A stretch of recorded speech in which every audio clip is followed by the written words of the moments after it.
Une démonstration assez semblable, par exemple, avec une question qui a l'air d'être une espèce de pont aux ânes, tu vois, la précarité. Le Ouais. néolibéralisme répand la précarité, etc. Ça fait monter les forces fascistes.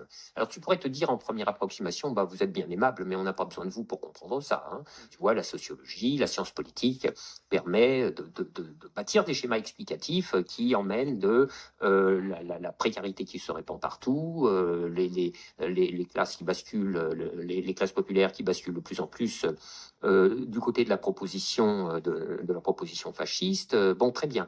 Oui, mais quand même, il y a un petit quelque chose que la psychanalyse peut ajouter. Alors, je ne peux pas faire rentrer dans le détail du mécanisme, mais il se trouve, si tu veux, hein, pour Alors encore une fois, cette idée que c'est la précarité qui rend fasciste, hein, si on les écoute bien, c'est ça qu'ils sont en train de dire. Et comme la précarité rend fasciste, on a besoin d'aller dans la profondeur d'arc de l'âme humaine pour comprendre pourquoi la précarité rend fasciste. La précarité rend pas fasciste. Ce qui rend fasciste les précaires, c'est le fait que la seule offre d'information qu'on leur envoie, c'est du fascisme. C'est sur tous les écrans, dans tous les journaux, sur toutes les radios, H24. C'est ça qui rend fasciste.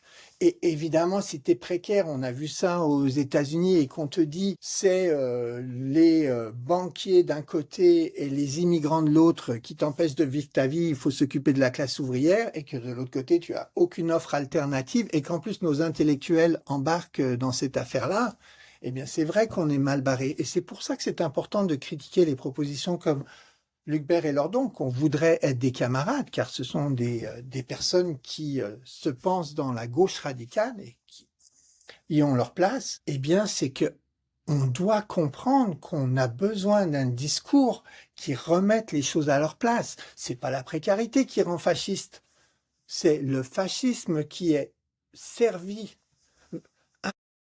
aux précaires qui apparaît comme une option possible et raisonnable à l'intérieur d'un système où on verrouille systématiquement toutes les alternatives.